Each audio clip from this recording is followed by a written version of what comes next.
Hi, everyone, and welcome again to another one of my GaudiumetsBez22.com podcasts on Podbeam and YouTube videos. I am Dr. Larry Chapp. I am joined by a former student of mine who's also a friend and now a doctor herself teaching. She's assistant professor of theology at Assumption College in Worcester, Massachusetts. You've been there, what, 3 years now? 4 years? Four. This is my fourth Four year. years. So Assumption this University. so in a couple of years, you'll have the sword of Damocles hanging over your head as you apply for tenure. So all the collective prayers of my audience should go your way as that process. The non-academics, I don't think, people who've never worked in a university setting, I don't think understand just how traumatic an experience applying for tenure is. Because here's the deal: a lot of people know if you don't get tenure, you get basically 1 year and then you're fired and you're out the door. And then you say, okay, well, I'll just go someplace else where there aren't that many jobs out there, for starters. And then number two, if you've been denied tenure someplace, that's like the scarlet letter affixed to your forehead. It's like, loser, loser. It's going to be the very first question anybody asks you in an interview, like, oh, I see you were denied tenure at Assumption College. So this will not happen to you. You have publications and so on. So you will get tenure. So it's Let's not a hope that's worry. a prophecy. Yes, Yeah. I prophesy it. I prophesy it. Anyway, enough bantering. Enough bantering. We're going to get to the subject of the day. We're going. This is Rachel's suggestion. I just emailed her the other day and said, "Hey, let's do a podcast. What do you want to talk about?" I don't know what I suggested. Something. What did I suggest? I can't We even could talk remember. about C.L. Schindler Oh and his yeah, legacy.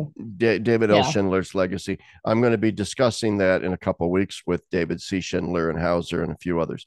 One other, Jeremy Beer. Anyway, what we're going to be talking about today is gender. And, it's all in the news these days: gender, gender, gender, gender identity, gender this, don't misgender me, and all that kind of stuff, lest you get canceled. And so I just finished reading. For those who would like to know a little bit more, Rachel knows a lot about this. Rachel actually is not just a theologian, but a philosopher and a metaphysician. Got her doctorate at the John Paul II Institute in Washington, D.C., which is a heavily metaphysical outfit down there. Okay, and much to the annoyance of some, but to the joy of others. My joy. I love that stuff. All that metaphysical gobbledygook. So, if you want to know more about her thought, at least we can start with the fact that she has an article in Church Life Journal, which is an online journal from March 18th, 2021. I guess that's how you spent your COVID time. Writing articles for Church Life. 2021 was when we were coming out of the fog, I guess.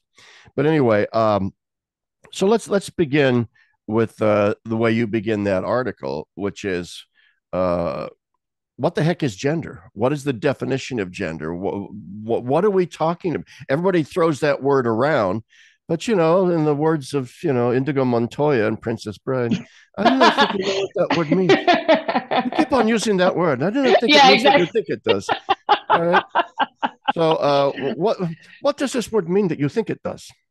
Yeah, that's pretty apt actually. I mean, the answer is, the answer that like everybody other than academics and certainly my students hates, which is it depends, right? And but part of the reason it depends is because um, a lot of people in who like I'll refer to these people as gender ideologues. And what I mean by gender ideologues, just to define that term up front, is people who think that uh, quote unquote biological sex, and I don't love that phrase, but we can talk about why I don't love that phrase in a second.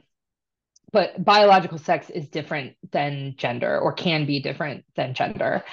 Um, and so it seems to me, I mean, I'm not an expert in this area. I am, as you just said, a metaphysician. And just because of the confusion of this area, and like because this is seems to me one of the great issues of our time, like I've kind of dipped my toe in the waters a little bit here Yeah. and there. But if you want to, I should say, if you really want to sort of get a book-length treatment of this. Abigail Favale's The Genesis of Gender, which is at Ignatius Press, is probably the book to read. She does a great job sort of exploring all options there. I have that book. What about this book too? Michelle Schumacher, Yes, Metaphysics the and Gender. metaphysics and gender. Yeah, I haven't read that one yet. That's on my list. I'm excited to. I But haven't read it either, but I saw it and I know she's yeah, into Balthazar and stuff like that. And I thought, well, she's probably pretty good. And it has the reason what made me think of it is there's a blurb on the back from Abigail Favale who says this right. book is a must read, and Angela Franks who says this is a tour de force. And Yes. Angela Franks has done a lot of work in this area as well. So anyway, I interrupted. Go ahead. Yeah. You were talking No, it's about okay.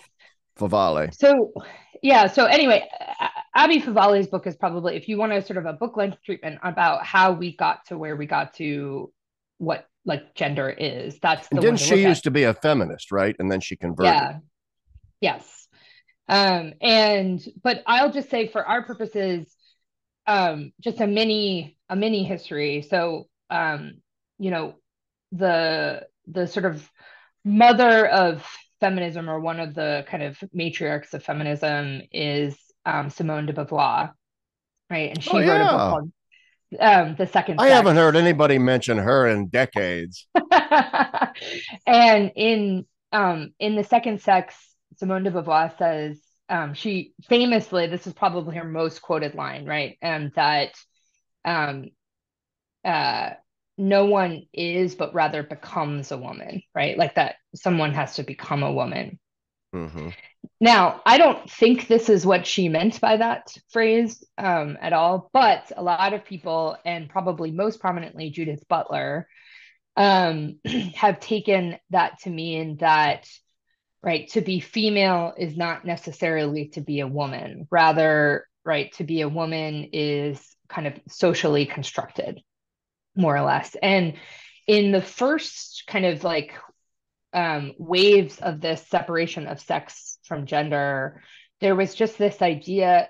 Feminists, as I understand it, and again, I'm not like an expert in feminism, but as I understand it, feminists sort of use this idea to sort of say, like, what we as a society think being a woman is a socially constructed phenomenon, right? And this is back in, I mean, like women couldn't like get their own credit cards until like the 1970s, right? So like there is some like legitimate criticism about what was happening, like women being kind of their own like agents in the world, essentially. And Or the fact that the if you wanted to work outside of the home, you were confined to being a nurse, a teacher, or a secretary. right, exactly. And so at first, this phrase from de Beauvoir was used to mean that the way that we socially understand womanhood, or I'll just stick with womanhood, right? Is that's kind of like that's very socially and societally constructed. Again, probably something to that point, and um, one of the sort of frustrating parts of the discourse, I'll just mention this right now and maybe we can come back to it, but one of the most like the frustrating parts of the discourse right now, it seems to me, is like people like ignoring that there may have ever been inequalities or problems in the sex relations, essentially, right? But then what that has morphed into is not that our understanding of womanhood is socially constructed, but rather womanhood at all as a phenomenon, as a like that this thing called womanhood, right? Is essentially something that one can opt into, right, or out of as male or female, basically, right? And so that to become a woman, right, is some sort of like innate feeling about oneself, right? And that could happen if one is male or if one is female. And so this is where you get the extreme rupture, we might say, between sex and gender, right? And so in some of my work on this, which is again not super expensive, I feel like I sort of enter into the field as an outsider, but I call gender a counter concept to sex, meaning that like if To sex what? is To uh, To to sex. Oh, yeah. to sex. Yeah, if Yeah. sex is like an immutable characteristic, which like people are even going so far now as to say that that's not true, right? But if sex is an immutable characteristic, gender is this kind of fluid. You pick it. It corresponds with like your inner feelings about yourself. And so, but I mean, what's interesting, and again, I learned this from Abby Favale, right? Gender just originally it was just used because the Victorians didn't like to say the word sex about like quote unquote biological sex because of its overlap with sexual intercourse, like how we refer to Yeah. sexual Yeah. intercourse. So we really just started using gender was a way to describe like our language, right? Like that certain nouns are masculine or feminine, right? Which again in English is lost. We don't have that, but in pretty much every other language that's there, right? And so a lot of, in English, because I mean it's sort of like this weird historical, you know, like coincidence or something, right? Where because sex could refer to sexual intercourse and because sex could refer to what we call biological sex, right? People just started using the word gender to in polite society, right? To refer to someone being a woman or a man. And now we've got this like this complete sort of separation of the terms, which is yeah, a very Okay. strange historical phenomenon. That is strange. So the bottom line is it's an almost impossible term to define, at least up front, before one has started digging deeper into the issue. It's one of those words that we all think we know what it means until somebody says, as you say later in your article, like Socrates would ask, "What? Well, okay, if you know what it means, what is it? What is What is it?"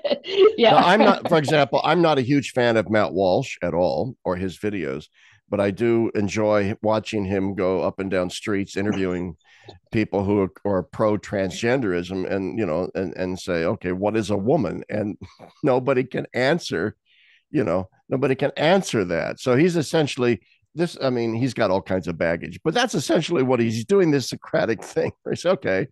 You're a biological male. You say you're a woman. Please tell me what's a woman then, and then they can't. Yeah. I do want to shout out about Matt Walsh. I mean, I watched What is a Woman, and it is, I mean, it's very funny at some points, It's right? And also hysterical. He's like, a very funny guy. I just have yeah. problems with some of his other political Oh no, commitments. and it's very pointed in other Yeah, ways, right? Especially when he just kind of lets like gender ideologues like talk in circles. I mean, those are kind of the most revealing moments it yeah. seems to me in that documentary. However, I wonder I about this, right? So there's a woman named Kelly J. Keane in the UK who she kind of came to prominence around 2014 2015 and for exactly this question, right? Because she rented a billboard and it just said it was the dictionary definition of woman, adult human, female, right? And so Kelly G. Keane is actually the first person to kind of push this issue of what is a woman. And I was a little bit disappointed in Walsh's documentary that he didn't give like any credit, to her. Keane is tends to be labeled as a TERF, right? A trans exclusive radical feminist. And so and then of course when we get to this word TERF, some people consider that right an epithet, some people consider it a badge of pride, right? But yeah, the TERFs, quote unquote, especially in England, were actually some of the first people to be kind of pushing this question. Well, wait, you say that you're a woman, like what is a woman People actually, like J.K. right? Rowling, Camille Paglia, you know. Yeah, Rowling is like because of her fame, she is kind of the lightning rod, especially because I guess, I mean, it seems to me a lot of Harry Potter readers seems like think that like she's betrayed them somehow in thinking that men can't become women and women can't become men. But yeah, so there's this whole and this is an interesting phenomenon too that um, Mary Harrington and Nina Power. Nina Power works for Compact, and she actually has an article on Compact called Turf Island, and so they both have commented on the fact that turfs actually seem to have like gain a little bit more traction in England than they do in America. And my understanding of Mary Harrington's thesis is that she thinks that like the National Organization of Women now, right, being so, and like Planned Parenthood being so ascendant in this kind of area of like gender studies and feminism, has prevented women who again would be classified or could be classified as TERFs, trans exclusive radical feminists, from really gaining any traction in America, whereas they do in England. Yeah. So yeah, Well, it just strikes me, and I want to get back into your Church Life Journal article in a second. yeah, One of the things that always struck me is that the feminist movement should be more up in arms against some elements of the gender ideology, yeah, because it does in many ways represent the erasure of womanhood as something specific unto itself, however one wants to yes, define that.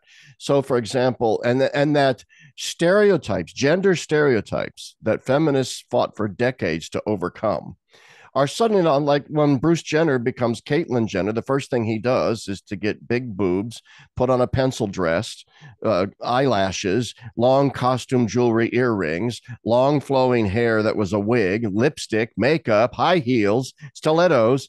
I mean, and you know, this is what it means now to be a woman. right. Is to dress, and no one could say, well, that's just the way he wanted to dress. No, this happens all the time. It's a hyper feminization in a stereotypical way that takes place. All right, once the man becomes a woman, so to speak, and yet that is extremely stereotypical and Oh, essential. it's so offensive. It's like, I mean, Yeah. like, I'm not the first one to say this, right? This, so a lot of this stuff I've actually learned more from the side of radical feminists, and so the radical feminist movement is up in arms against it. It's just it's shouted down pretty significantly. But I mean, it's woman face, right? Like that's what it Well, is, right? exactly, and And yeah, guys listening, just listen to do it in reverse. Some woman who decided to become a man, who then turned beefed up to all this beef fake muscles, all right, and then put on a mohawk haircut, walked around smashing beer cans against their forehead and stuff, like, you know, with a shotgun in their right arm and a dead possum hanging out their rear end. You know, that's what it means to be a man, all right. And you think, well, wait a minute, no, I don't hunt, you know, and I don't smash beer cans on my head. I don't care for possum meat, and you know, and I have no muscles. So yeah, it's offensive. It really is. I mean, it is really interesting how the trans movement or trans ideology has, I mean, it essentially runs to, and I do mention this in the Church Life Journal article, it essentially reverts to like 1950s stereotypes about like what it means, idealize Yeah. what it means to be a man or a woman. I mean, it's not even like, eh, you know, Okay. Well, kind of fuller expressions of femininity or whatever, but like to be a woman is to put on pumps and pearls and makeup basically, and yeah, that's what it is to be a woman I actually. like that. Pumps and So pearls. That's a nice alliteration. That's what it means to be a woman. Pumps and pearls. Uh, anyway, well, that's a nice segue into the next yes, part of your article, which is that there were three approaches to this question of gender and what gender is, and whether or not the gender binary of male female, because that's what's really at stake here, right? The old fashioned gender binary, there's a man and there's a woman, and that is precisely, if gender is a construct, now not only do the categories of male and female become fluid and self-defining, but then there can be a multiplicity of genders. Okay, it's not just like you see some forms now, it says, you know, check your gender, and it's like 37 things long, and then there's right. a space down below that says other, please explain. It's like, okay, well, you got 10 minutes, I can write a lot. All right, so okay, so that's the bigger question here. So there are three approaches to this question of whether or not there's a gender binary that you outline in your Church Life article that you say are insufficient. Now, I have to admit, woefully, wildly insufficient, as you said in the article. And I took great offense at that, because No, actually, I didn't. But I was a little bit embarrassed because I was reading your first category, and I realized, well, I fall into that first category. Viewers will understand what I mean here when you go and peruse all of my various videos and interviews, and notice that I have never really, I don't think, ever done a video on this topic before. And it's because for me, this is your category number one that you find insufficient. And after reading your article, I agree.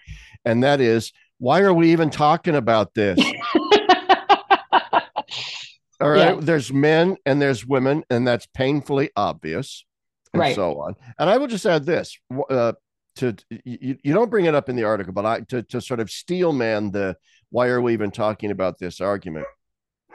The blurb on the back of this book on Metaphysics and Gender by Michelle Schumacher by Abigail Favale says something really interesting about this book, and it makes me want to read it, which is that she says that what Schumacher does is to prove or to show that the problem with the whole gender identity movement, the denial of the binaries, is that it, following Sartre and existentialism, it destroys the fact that essence precedes existence.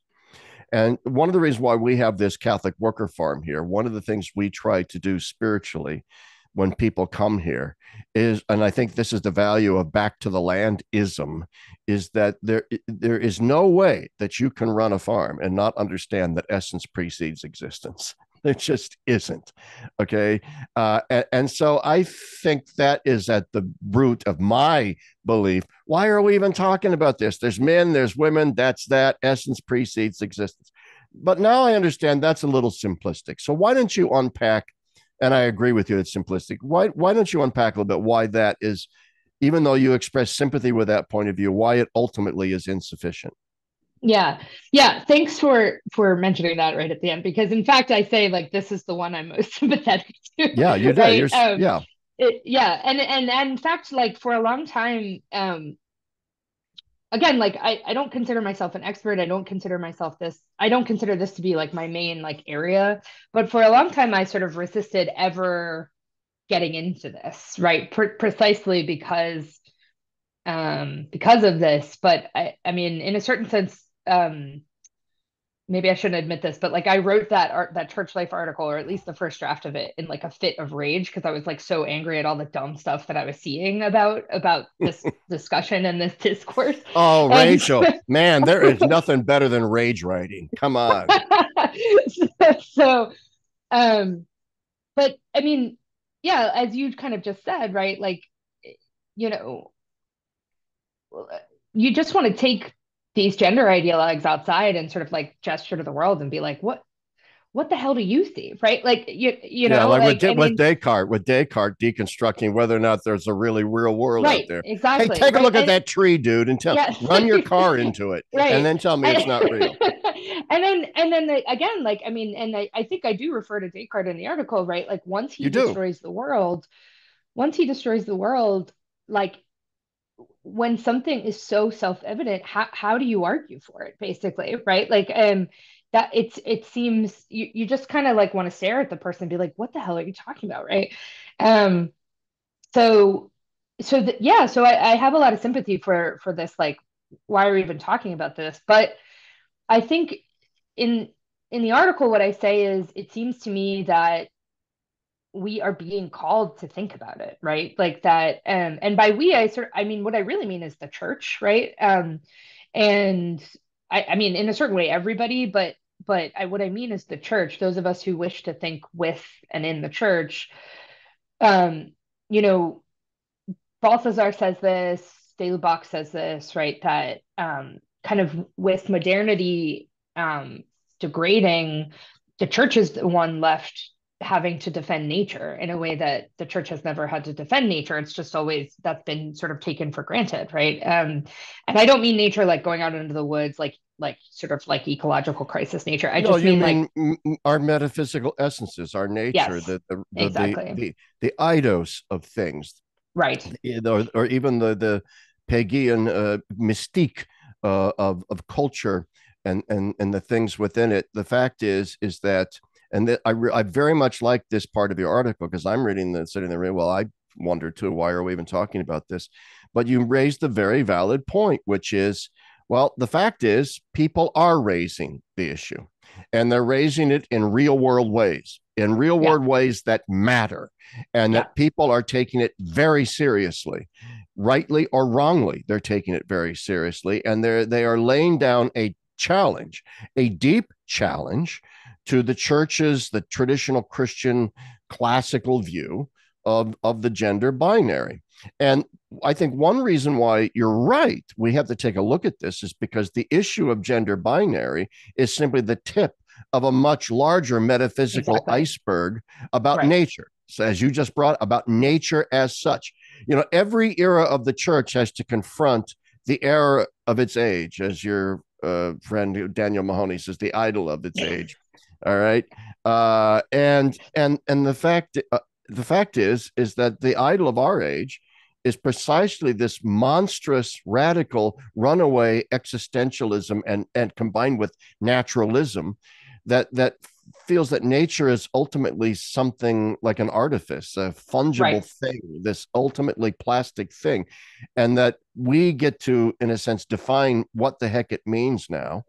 And this is a deep challenge, so we do have to take a look at it. Maybe they're right. Okay, that's your last category. We'll get to that one later. But anyway, I'm jabbering too much. Go ahead. Yeah, no, I mean you put it very well, and so I mean the it seems to me that the this question of sexual difference or gender, however you want to put it, right, is um as you just said, right, like a tip of an iceberg, right? And in a certain way, it's sort of the most pointed expression of the crisis of reality that we have, right? Does is reality intrinsically meaningful or not, right? Does reality have an order of which biology is expressive or not, right? And if bio, a lot of people, not necessarily in the church, although I've seen this within kind of Catholic discussion of these issues, is they basically just have recourse to biology, right? They're like XXXY, right? Like that's it, Yeah, right? I yeah, mean, as if biology is the kind of last word on the subject. But the problem is, what it seems to me at least, what people who use that as their kind of last stop against gender ideology is what they don't see it is that no biology, if biology is in fact meaningful, right? If you can say something like, well, males have small gametes and females have larger gametes, that's pretty much it, right? Like what you are implicitly having recourse to is that biology is expressive of a metaphysical order that means something, right? And that is worth preserving and noticing and caring for, right? But if you don't think that, who gives a shit? Right? Like who gives a shit that like males are XX and females are XY, or males have small yeah, gametes and females have large gametes. And so one of my yeah. Because the issues, ultimate and question. Go ahead. Go ahead. I'm well, sorry. Go ahead. like, yeah, one of my issues is in this kind of discourse, and especially in defending the the um the set the gender binary, when it's defended on the basis of biology alone, it's not enough. It's just not enough, and you can see that It's in exactly how this, right. yeah, Because the deal is this: the deeper the what we need to understand is how radical the nihilistic assumptions are yes, of yes, modernity. This is what I'm on about all the time, as the Brits say. He's on about that chap. He's on about nihilism all the time. Because here's the deal: you can scream till you're blue in the face.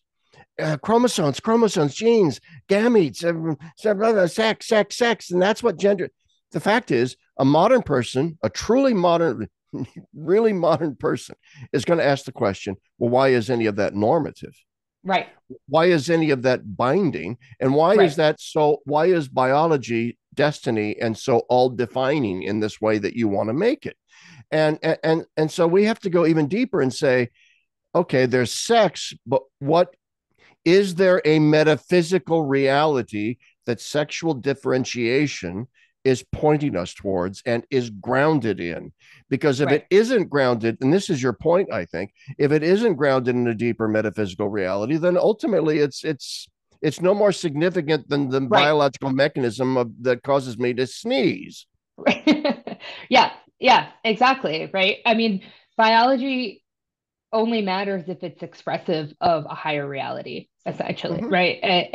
And I think a lot of people miss that about this conversation. And it's I think it's also why the people who are trying to defend the sex binary against the gender ideologues, they legitimately can't understand why this evidence, right, this quote unquote biological evidence can't doesn't convince the gender ideologues in any way, right? Like they're just like, but I'm showing you that like that sexual differentiation has been around for probably at least 1 billion years, right? I mean, which is true, right? It's a question 1 billion or 2 billion actually, right? Which obviously there's a big difference, but still, let's just go with the shorter time span, 1 billion years, right? 1 billion years ago, sexual differentiation came onto the evolutionary scene, right, on the biological scene, and and and and they say all these things and they clarify all these facts and right and they even go into like because a lot of times the gender ideologues like to use people who are considered quote unquote intersex and even then right there like you can sort of show there's really no such thing like somebody's a man or somebody's a woman although with some abnormalities right and the gender ideologues just do not care right and I actually think that's a I mean, obviously, I don't agree with the gender ideologues, but I think that is a the weight or the fault lies a little bit with the people who think that just clarifying biology is going to convince them, right? And it's not. And so that's why we have this what Aristotle I think would call like an impasse, right? Like Yeah. that they're sort of talking past each other, actually, right? And not So only that, oh gosh, there's so many things floating in my head right now. Number one, the tip of a much bigger metaphysical iceberg. This goes to the heart, therefore, why you think this option number one is insufficient, but people are raising the issue. We have to take a look at it. Is is is that there's no substitute for good metaphysical and theological and philosophical argumentation. The church correct. has for 2,000 years seen tremendous value in the articulation of deep metaphysical and theological principles. But we run the risk of an ossification that refuses to address modern questions in the same way if we doggedly stick to the Thomistic synthesis all by itself in its particular medieval iteration. And Right. I'm very pro Thomas. I'm very pro Aquinas and Thomism. But even the best Thomist and Thomas Aquinas himself would say, yeah, you have to take these principles and you've got to rethink them and rethink them and rethink them in the light of all the provocations that come after. So let me use two examples of why you cannot get away with not doing metaphysical thinking and theological thinking. Women's ordination and contraception. Mm-hmm. Okay. I accept both Mm-hmm. of those teachings as doctrines of the church. I think they are both irreformable doctrines of the church. I think that they should never change and will never change. Nevertheless, that doesn't mean that you're not going to have millions and millions of Catholics continually asking the question every generation over and over and over again, why can't we have women priests? And the reason why they're going to keep asking those questions isn't merely cultural. It's because, quite frankly, the theological apparatus that the church has brought forward to explain why we can't have women priests isn't entirely satisfactory. Okay. It doesn't really answer all of the objections. And once again, I rush in to say I support the church's teaching here. But you made a point in your article about the willingness to accept aporia, a sort of open-endedness that some questions that the church needs to become comfortable with sitting with an open question. Not that we're going to ordain women someday. That's not what's open. But the theological explanation of it kind of remains open. Similarly with contraception. I think one of the reasons why John Paul II developed the theology of the body was precisely because he was aware that the theological and philosophical apparatus that undergirded Humanae Vitae was very thin and that it had convinced very few. Okay. And that the church was still in great need of deeper and better arguments as to why contraception is immoral. Now, I segue to our discussion today about gender stuff. I concur with you 1,000,000% that the advantage now of number one being willing to just hold things in an openness if we have no ready-made answer, but also to realize realize this, that in answering the question of gender, and then further down the road, answering the question of why not women priests and why not contraception, we are going to discover metaphysical and theological truths that make those teachings far more rich, far Yes. more profound than they ever were before. We're going to Yeah. discover new truths. Yeah, I think that, and I actually think contraception is a great example of that. I mean, because as you just said, like, I mean, it seems clear to me that Paul VI, in the best sense of this word, had an intuition, and he was absolutely correct. I mean, even the fact that he went with the minority, rather Yeah, than the majority report, right?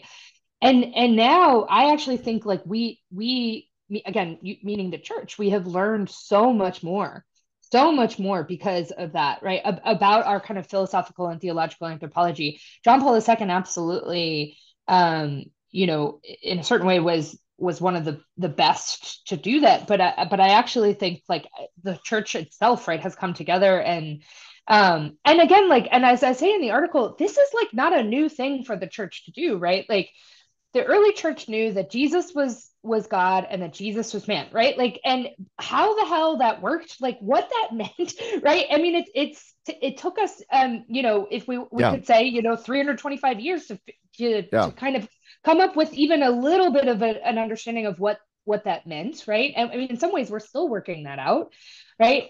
But to be able to sort of for the church to be able to say there absolutely is which by the way, I really think Pope Francis has done this, right? He's called gender ideology like from the devil, more or less, right? But the church basically had like for it to say like, yes, there absolutely is a difference between man and woman, that one can't become the other, and that this difference is significant, but we might not be able to say everything about it yet, right? I think that's also it's important to have that kind of patience, right? I mean, the church doesn't think in years or even decades sometimes, right? The yeah, church yeah. thinks in centuries, Well, right? I'm So thinking, yeah, and this cuts against the grain of conservatives as well as it does with progressive. I mean, progressive Catholics are all on board the alphabet train, the alphabet soup train. But even the conservatives who oppose the alphabet soup train are doing so, I think, for reasons associated with your reason number one, which is insufficient. Why are we even talking about this? Aquinas settled this 800 years ago, so let's just move on. But I think even though I have a certain sympathy with that view, that it's a missed opportunity essentially, and it's I think also this is I think go this ahead. is like I mean, I'm not a Balthazar scholar, but it seems to me this is the type of like when he wrote Raising the Bastions, right? This is precisely the type of thing that he was is kind of talking about, right? It's not Yeah, that you become the world, but like to take the world's question seriously, it seems to me is precisely what the church is supposed to do, right? And in doing so, becoming the guardian of nature, right? That the church absolutely has to take on that task at this point, right, in her yeah, existence. and well, it's going to involve suffering. We don't want to make, and Balthazar was well aware of that, right? When you go Yes, out into the world to in a sense engage the world, engagement with the world, you're going to take their questions seriously, but then you're going to Christianize those questions and transform them, in C.S. Lewis's language, in an act of transposition into an incarnational logic. You're going to meet right. resistance. You know, you might be very, And danger, right? And danger. yeah, It's also a yeah, dangerous thing. And I think I have yeah. a footnote in that article about the danger. Like Yeah, I you don't want to lose your down career, lose your job. It's a white martyrdom of loss of job, loss of income. yeah. But or even I wasn't thinking that, although that is also the case, but I was actually thinking of the date like it feels dangerous to kind of like go out into the world because you're like, well then like I could get confused, right? Or Oh, I like see what you mean. Yeah, like I could lose the track, right? Like and again, I in the article I pointed to the early church again, it's like the church kept the question open and all sorts of heresies were popping up trying to like solve the question really really hastily, right? Like, well, this is how it works with Jesus being both God and man, right? Like he's half and half, or right, yeah, God made yeah. him before all creation and then raised him up, like so like and Or he's so not there really God. He's mostly God, but not God. God mostly, but not God. God. he's most that's the Aryan Jesus. That's right. He's He's mostly God, but not God, God. So, but and so there is I mean, I understand the reticence to keep the question open, right? Because you're like, no, like that could lead people down the wrong path, right? Which, like, I think historically we have to admit, like, there is a danger of that, right?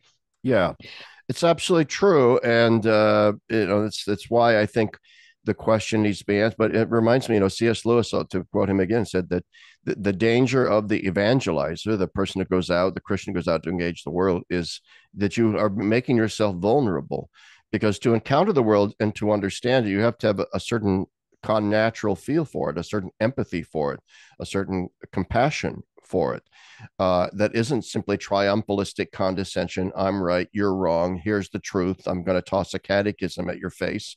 Now, if Right, you reject Christ now, you're going to go to hell. That's no, right, no. You're living in what Romano Guardini called the threshold, or what some philosophers call the metaxu, the metaxi. right. That realm of the in between, and that's a scary place to be, Yeah, because, and that's where we participate in the cross of Christ, because we suffer vicariously what everyone in the world is going through by taking it right. into ourselves and transforming it in the cauldron of our own thinking about these things. And that is a massive vulnerability. Yeah. But I mean, in a certain way, it just follows what Christ did, right? Like that Yeah, and so and I think the gender thing is particularly scary precisely because it attacks human nature and even like nature itself, right? Human nature insofar as it's the apex of all of nature, right? At such a deep root that you're sort of like, I don't want to touch that. yeah. Well, At all. you pointed out in the article that why is it that people get so upset by this issue, get unbelievably angry and upset or even fearful? And that's because it's we don't know the answer really, and yet it cuts right to the core of who we are. Yeah. I Yeah. love that thought experiment you give it, because I had never thought about it. Just try to imagine yourself having been born a different gender. I mean, a different sex, right? The different sex, gender, however you want to call it, right? If I had been born a woman, first off, I'd be a really ugly woman because I'm an ugly dude. Um, Although my daughter looks just like me and she's very pretty. So I guess I should have been a woman in that regard, instead of an ugly dude. But yeah, you're right. I mean, I'm joking about it because it's almost impossible to conceive. Yeah. Yeah. And again, like, this is where thinking about the trans movement, even though, like, I absolutely think it's one of the most dangerous ideologies to ever emerge, for various reasons, not least Yeah, of which what it's doing yeah, to children.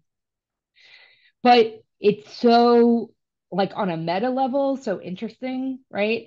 Because just the fact that trans people have what they call a dead name, right? Like when yeah, they transition, right? They'll take on a new name and they'll have a dead name. And so what they're effectively sort of saying is, right, that they're not, right, the same person, that they haven't always been, right? Oh, they haven't always felt like a woman or something right, like that, right, right? right. That they're actually saying, like, I have to be a new being in order to be, right, a woman. But Mostly I think about men is that not transitioning. ultimately kind of incoherent in one Oh, sense? it's Because absolutely incoherent. you're saying there is this great fluidity to gender, and I get to make it up as I wish. But then you're saying I have to have a dead name because I've essentialized these characteristics to such an Exactly. extent that I can't even think of who I was before I transitioned. I was a Right. non-entity before I transitioned because the very essence of who I was wasn't really me. That is really bizarre. Yeah, yeah, yeah. So, I mean, again, though, it's so interesting because you can point out the logical inconsistencies of trans ideology, like, till you're blue in the face, right? Um, but or even to gender ideology, and those two aren't exactly the same, but they overlap, right?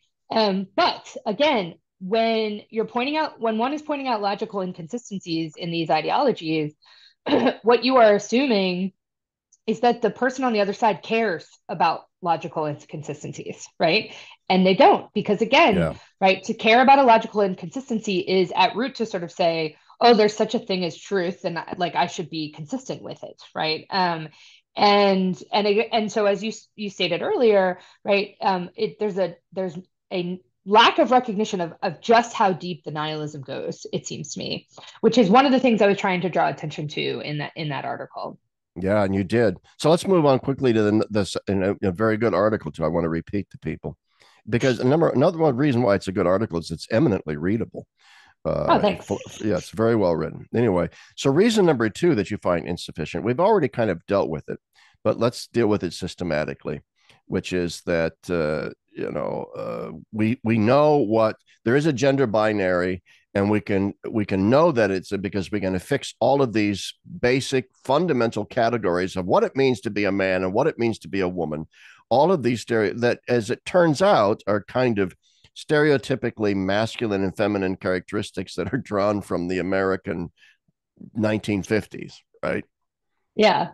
Yeah. And again, like I say in the article, and I already said here, right, it's such a bizarre phenomenon to me that the trans movement has essentially latched on to this kind of stereotyping, right?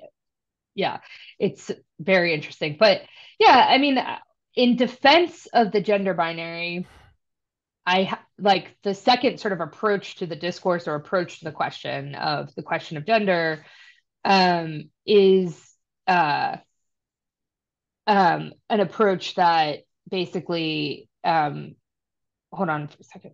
Okay, so is an approach that basically says like, men are men because they're like big and they don't care about things and they have no feelings, and like they They're eat possum meat, stoic, as you said early, right? strong and And then stoic.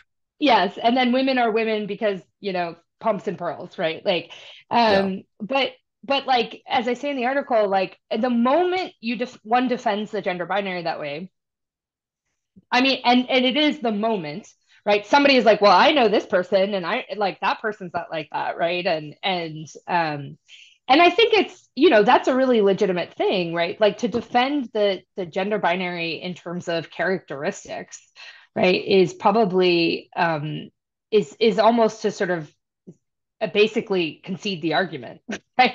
Right? Because Well, if it's just yeah, go ahead. yeah. Not only that, when you hold hard and fast to those stereotypes, you're actually feeding right into the transgender Exactly, movement. Because, for exactly. example, if that's what a man is, well, when I was growing up, I knew all kinds of young guys who were very effeminate. They weren't gay, but they were very effeminate guys, and yet I would still say, well, that's a dude, that's a guy. He got a thing, and that thing is what makes him a guy, a dude, right?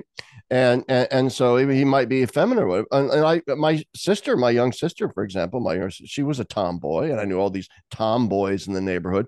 But these days now, oh wow, they're misgendered.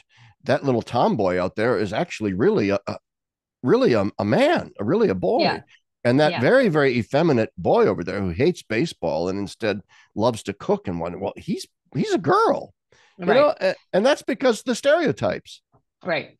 Yeah. So that's really horrific. I think a better way, because on the one hand, like in order to defend or start or at least start thinking about the gender binary, you do have to start with just like your experience of the world, right? Like and to go back to Socrates, like that's where he starts, right? Like always, he's like, okay, like I mean, it's sort of like we have to at least consider opinion or what most people think, right? That's where you start, and then you kind of get deeper. And so right.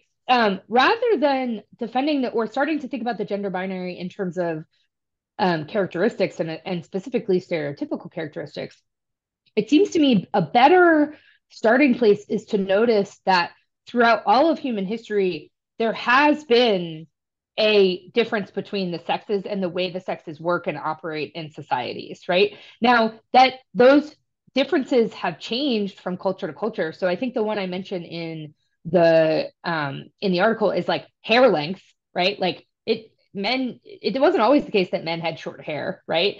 But like the way that men and women dealt with hair truly has always differed, right? In different Yeah, societies, right? Like women most of the time would have it under something, right? But it's always differed, or even clothing has always differed. Now again, like men used to wear something that we would sort of call skirts or like dresses or something like that.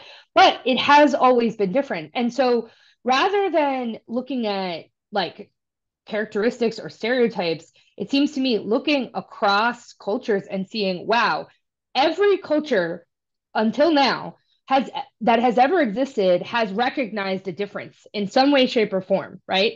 That's a place to start, it seems to me, right? That every Yeah, culture has yeah. recognized. Every culture has recognized that there are gender differences. Yes. And they've Yeah, defined them differently, stereotyped them differently, or whatever. But they all of the various stereotypes were an attempt to express, to capture somehow the fact that there is a difference here, that exactly. these things are not the same.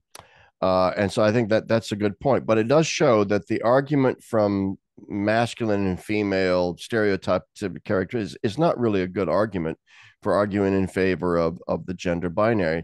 Now, the third argument that you find insufficient is one that's in favor of kind of transgender ideology, or at least sympathetic to it, that would say, well, heck, maybe these gender people got it right. Maybe there's something Right. to all this.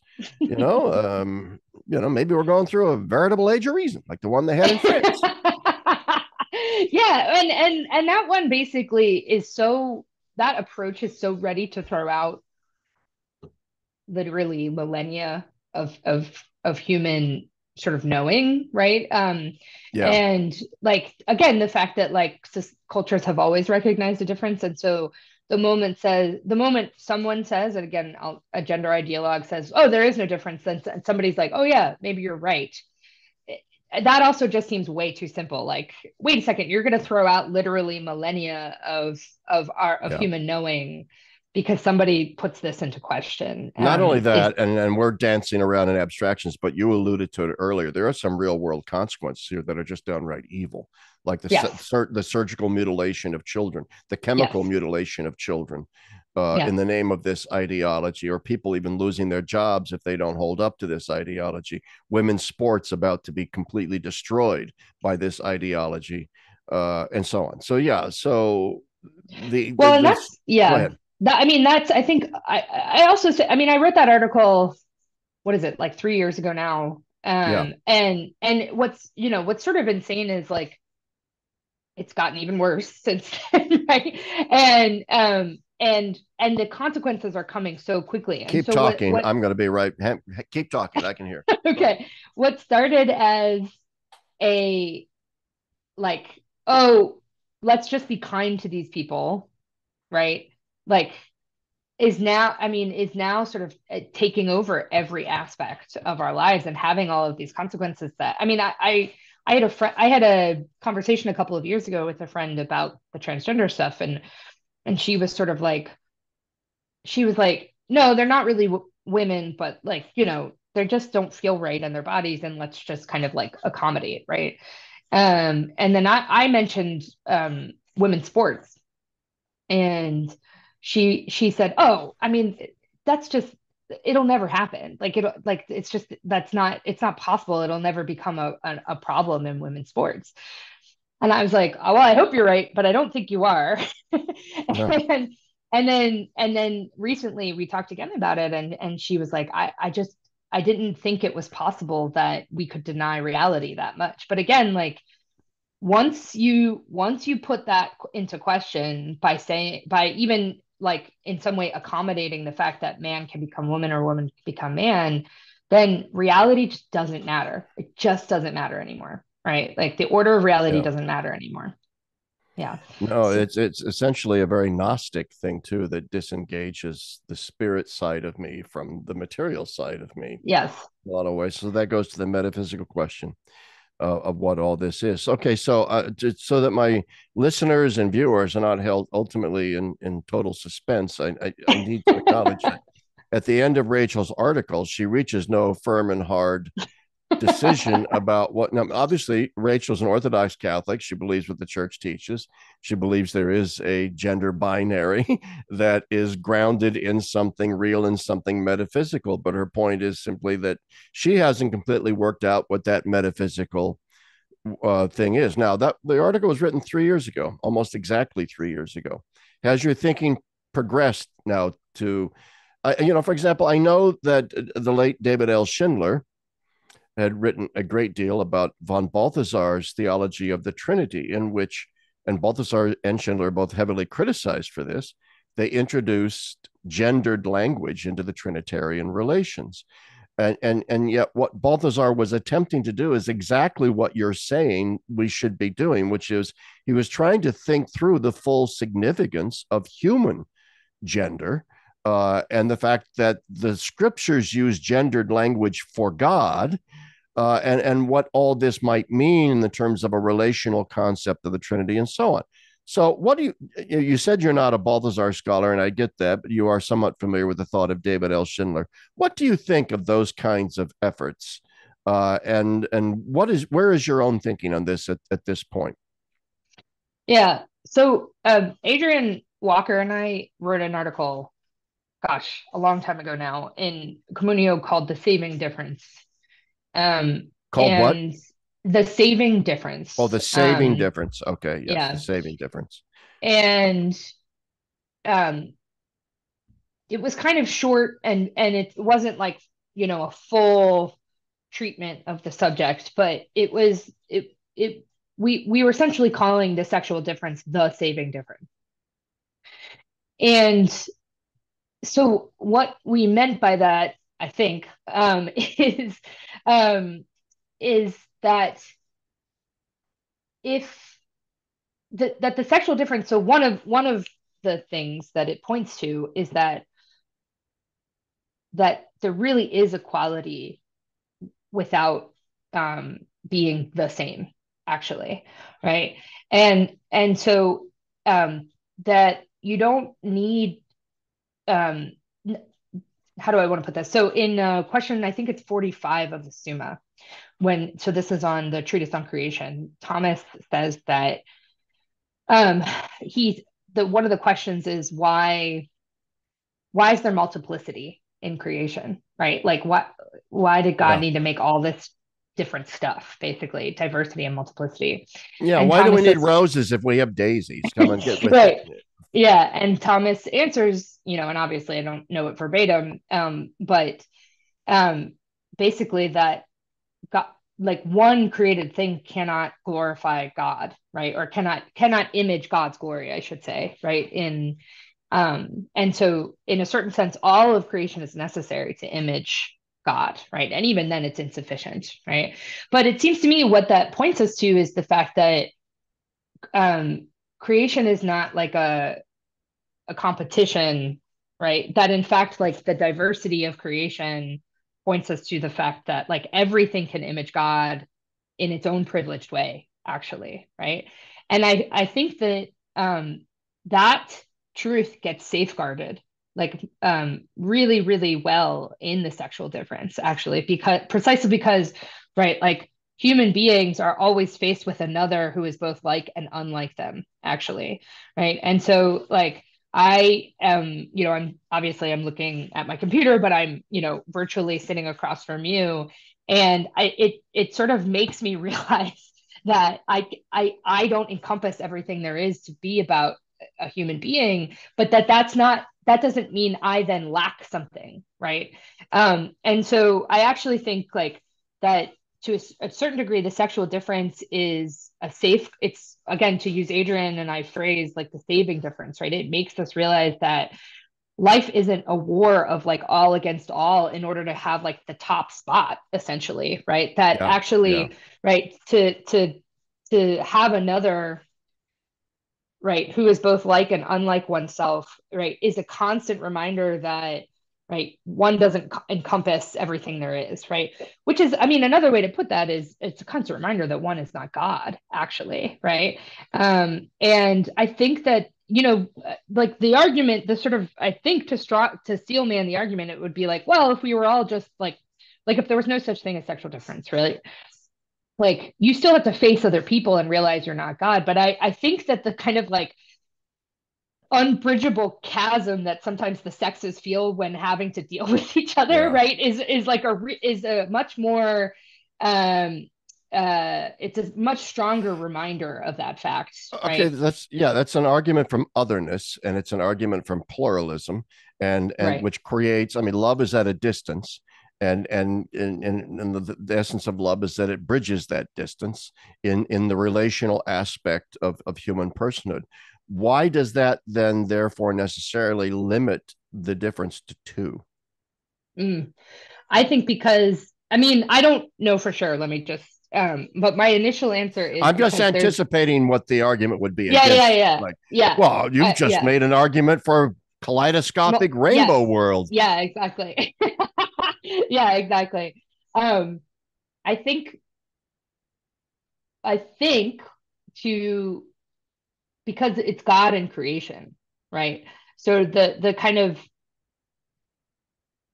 divine mismatch that men and women are, right, is an image of, right, the sort of the Right, unbridgeable gap right. between God and creation, right? And that's not to say man equals God and woman equals creation. And like, I think that's oversimple, right? Um, you know, uh, I think that it's actually the divine mismatch that man and woman are is actually um, to sort of constantly remind us that there's this divide between ourselves Yeah, and God. yeah.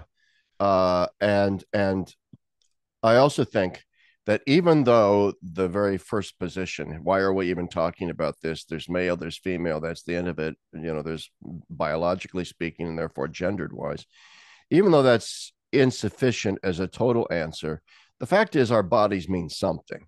Yes. And it's one of the reasons why I would say, despite complementing the argument you just gave about otherness and relationality and imaging God in multiple ways.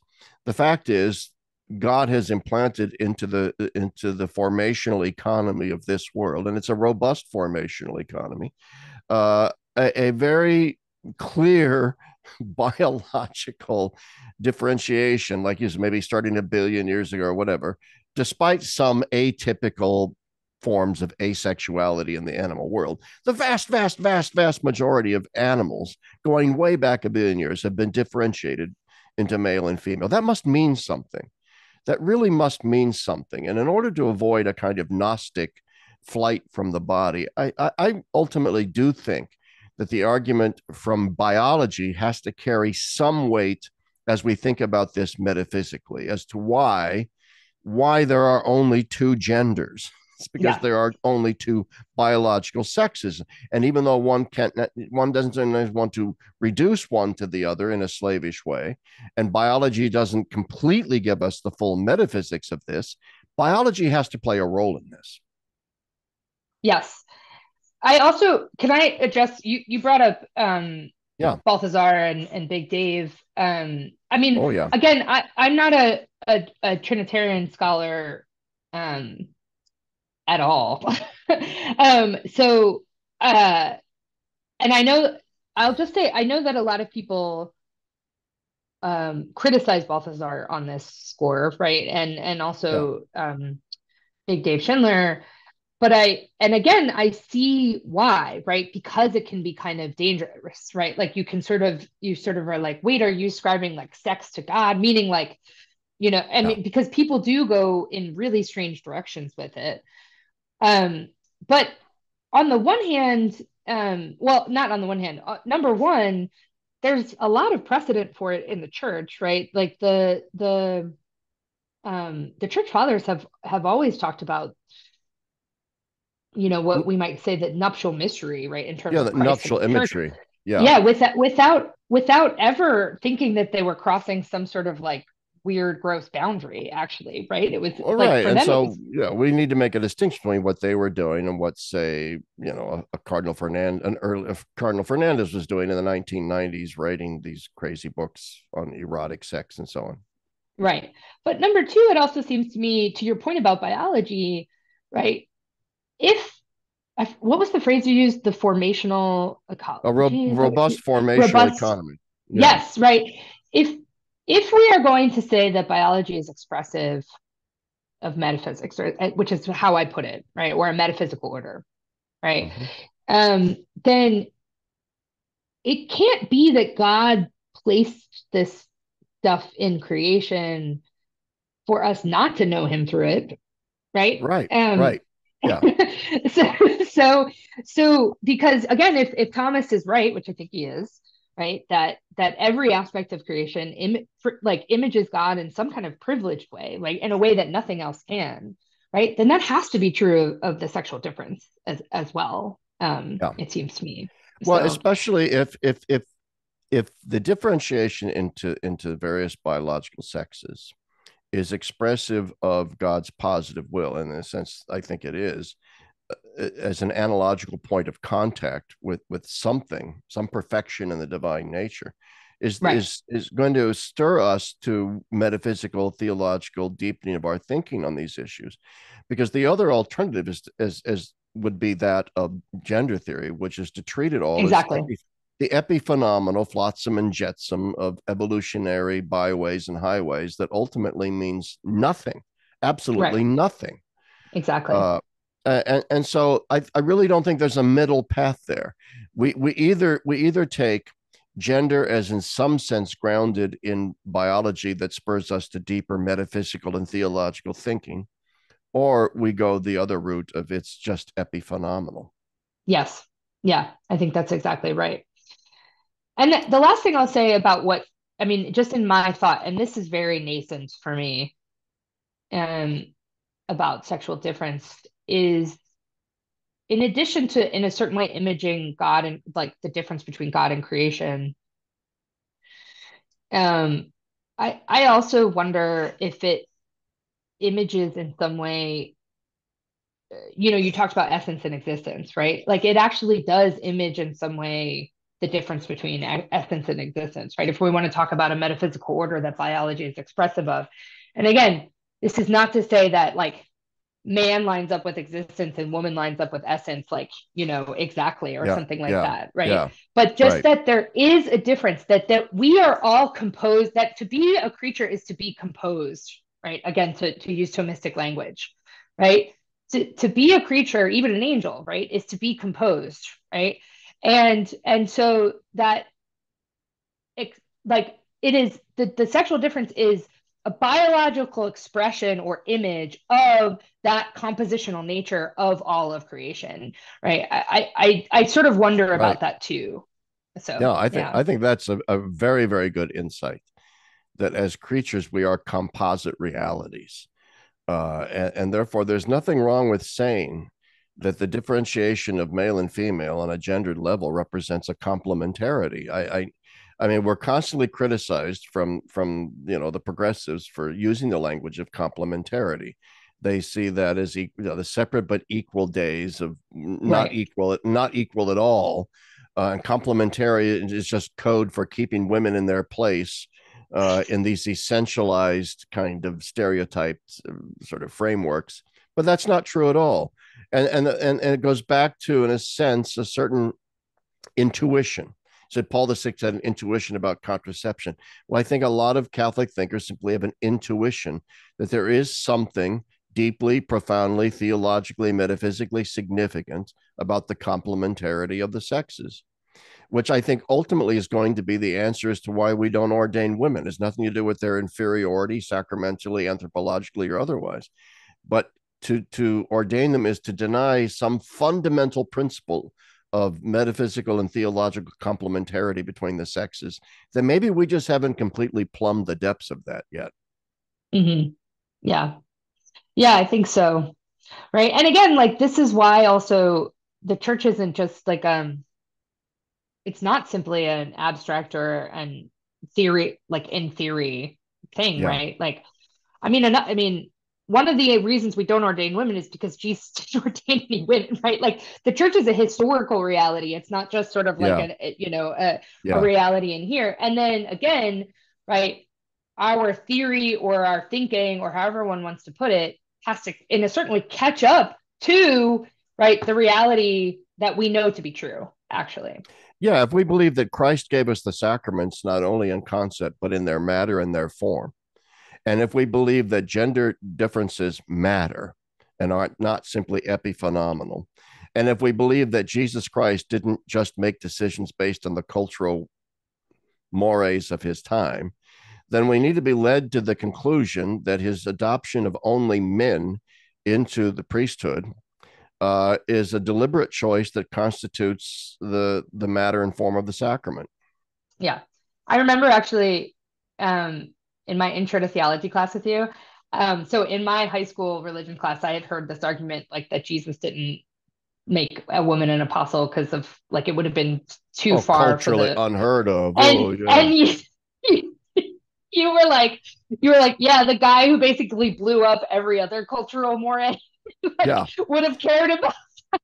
The guy who touched lepers in order to heal them, right? We just read from Leviticus at church the other day, right? Lepers are to cover their mouth and scream unclean when they went around people and had a big thing on their foreheads and I'm a leper. And Rending they their had garments. rending Yeah. their garments and had to live way outside the village. Yeah, those people, yeah, Jesus walked up and touched them to heal them. Say, hey, dude, you're clean. Or the woman who with the hemorrhage who touched him, who was ritually unclean. He didn't turn around and say, hey, woman, what are you doing touching me? He said, who touched me? Okay, woman, your But faith has made you whole. Off she went, talking to the yeah, Samaritan woman at the well. And so he broke every moray that there was, exactly, right out loud. exactly. I was 19 and I was like, oh, that makes more sense. So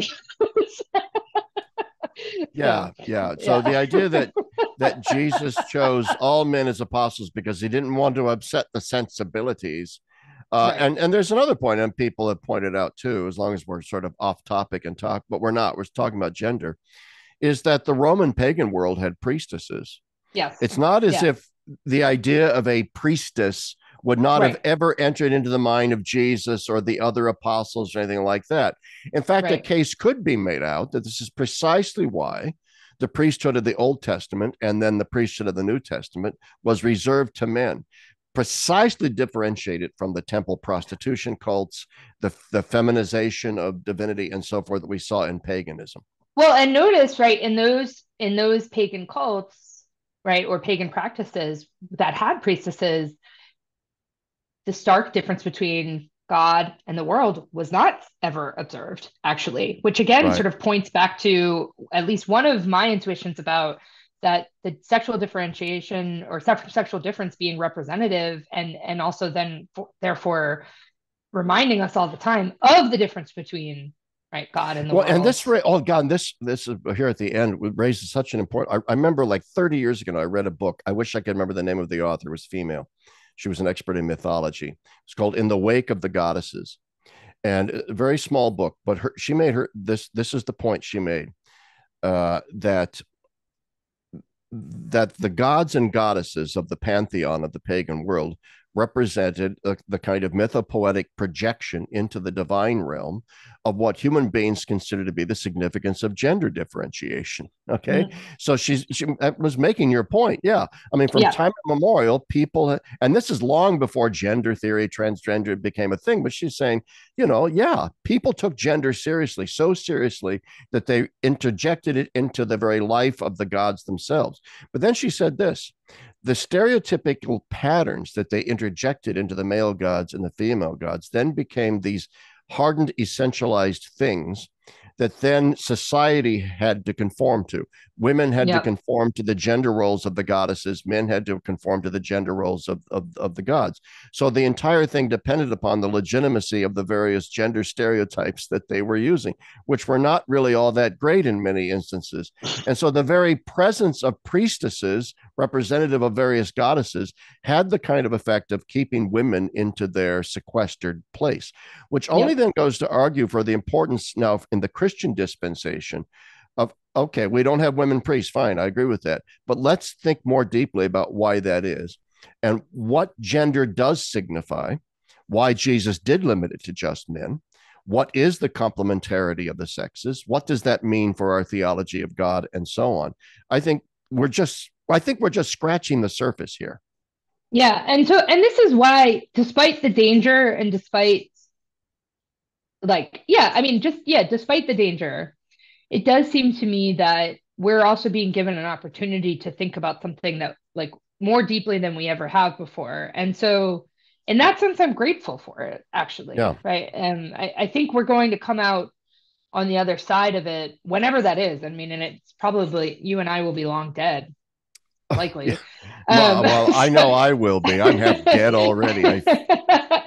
but like I will have a much stronger, more robust defense of nature, I think, and I think that's a good thing Yeah. Well, ultimately. I think that's true across the board. That in so many doctrines of what the crisis the church faces today is that the very thing that's being questioned is it by the world towards the church is everything. Yep, Everything. Like when the waiter yep, asked Mr. Creosote in the old Monty Python skit, Mr. Fat old Mr. Creosote, what would you like? Everything. One of everything? No, everything. Okay. So that's what's being questioned here.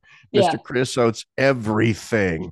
All right. And so we're going to have to weather this storm. But when we yeah, come out the other side, having everything sort of questioned top to bottom, root and branch, it's going to be stronger. yeah, yeah. But again, I think I'm going to be dead for that. So, Well, I know I will be. And I certainly I don't have the energy for all this questioning anymore either, at least anyway. But anyway, it does keep me going. I think we've sort of now that we're talking Mighty Python, at least I am. yes. We probably should draw this to a close. We've been on for like an hour and 10 or 15 minutes. Hey, Rachel, do you have any last words before we sign off? No, I mean, again, like I don't think that this is a women's issue, which is another reason I wrote that article, because a lot of times it's like left to the women to think about. Like, I think this is an everyone issue precisely because of what you just said, right? That it's Yeah. actually just indicative or representative of the questioning of everything. So yeah, Sure is. it's And if you want to read more, you can look up her article on Church Life Journal, or you can go onto the Communio webpage and do an author search and find her article with Adrian Walker on the saving difference. I think yes. I read that years ago, and I need to go back and take a look at that again. All right. Well, thanks, Rachel, for coming on, Thanks, Larry. Doctor Coleman. So I'll never get used to that, but I think anyway, you like saying that more than I do. Doctor So. Coleman. Anyway, thanks everyone for listening. Bye now.